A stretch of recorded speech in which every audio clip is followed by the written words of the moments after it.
It's great. It's wonderful. But you know, when I go now to the beach or I get out in the sunlight, I have to put on sunblock, to block off some of the rays of the sun. And now they tell me I have to watch for UVA and UVB. I wonder if there's going to be a UVC. Because light in proportion is good for my skin, but when I get too much of it, I have precancerous, so I guess I could get skin cancer easily from parts of the light that aren't good for me. There's a time and a place, for everything under the sun. A time to be born, a time to die, a time to reason, time for why, time for this, time for that, and everything else in between. But when I love going to the beach, that means if I want to enjoy it, I really have to block off some of it.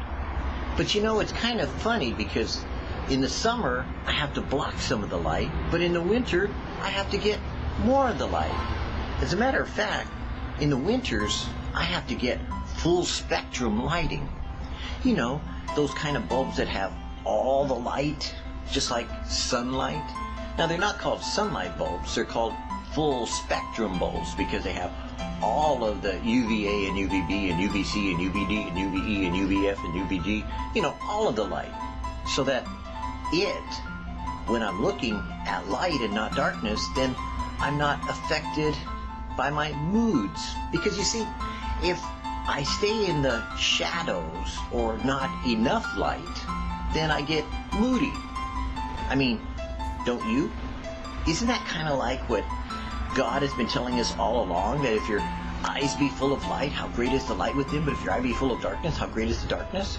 Well, scientists, as strange as it may seem, have proven that if you don't get enough light, especially in winter months, you get moody, and you get angry, and you get depressed, and you get actually into all these negative and very self-destructive attitudes that, quite frankly, aren't good for you.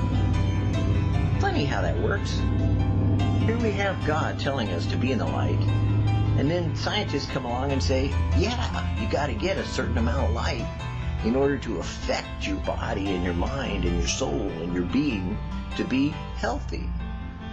Huh. I like that. The light, as He is in the light. Jesus often spoke of being the light of the world, and men love darkness more than the light because they would come to Him if they were of the world and not of the world, and they would come to Him lest their deeds be exposed for what they were, because when they came to Jesus, He could kind of like see through their phony excuses. He could see through all the made-up ideas that they had. He would kind of like shine upon their lives and see what manner of nature they really were. Isn't that kind of what light is supposed to do? I mean, we're children of the light, and we're children of the day. We should be about doing things in the light, and also wherever we are, kind of like revealing light, like kind of not being a part of the darkness, participating in the darkness, and getting involved in the darkness. Wonder why so many things are done when it's not well lit. Wonder why we do so many things in the dark and not in the light. Interesting, isn't it? How light seems to affect our attitudes, our actions, and they even reveal our intentions. Let your speech always be with grace. A word fitly spoken is like apples of gold in pictures of silver. As an earring of gold and an ornament of fine gold, so is a wise reprover upon an obedient ear. Let no corrupt communication proceed out of your mouth, but that which is good to the use of edifying, that it may minister grace unto the hearers. A good man out of the good treasure of the heart brings forth good things, and an evil man out of the evil treasure brings forth evil things. By your words you shall be justified. The tongue of the wise is health. They that feared the Lord spoke often one to another, and the Lord heard and hearkened unto them.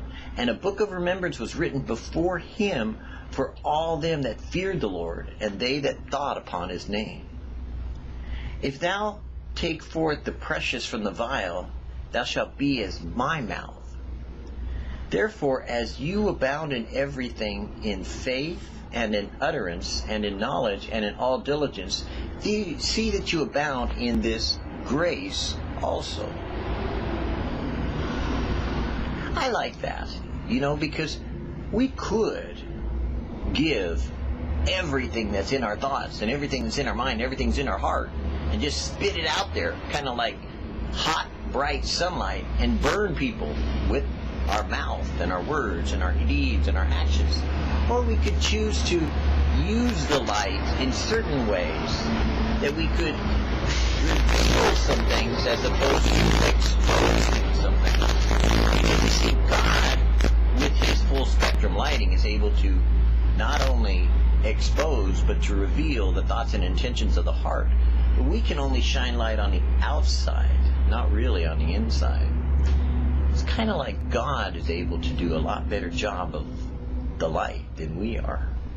But we should use some light to maybe lighten the load of someone else on their way. Our words being full of grace, our words being kindly ministering to one another. Maybe there is a way to lighten up the day without it being a full spectrum and without it being needing sunblock. Maybe we can lighten somebody up in their way with just simply saying, I love you, or caring enough to share the love and the grace and the mercy and the light that is in Jesus.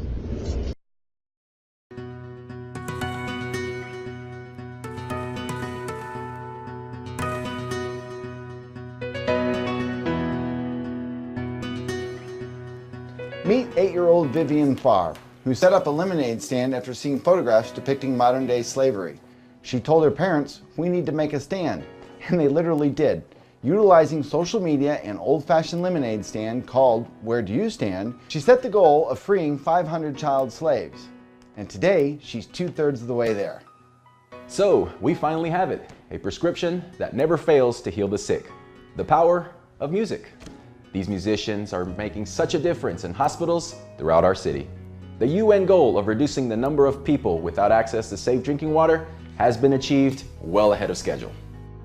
One high school football captain, seeing classmates taunted on Twitter, decided that he would try to stop the bullying. So 17-year-old Kevin Kerwick set up a Twitter account to praise students instead of bullying them. It caught on so quickly that the bullying completely stopped. Now other cities are copying his approach. Well, it seems like all the news today is good.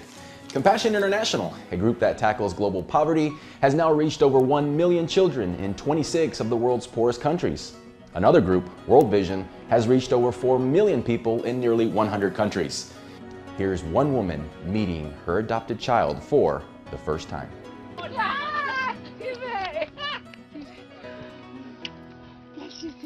Oh, God bless you. Thank you, Lord. Through these programs, individuals can correspond with a child or family they choose to sponsor. Clean drinking water This is the story of one boy in the developing world. Sick family friend, and something he did that could make all the difference. And lift people out of extreme poverty.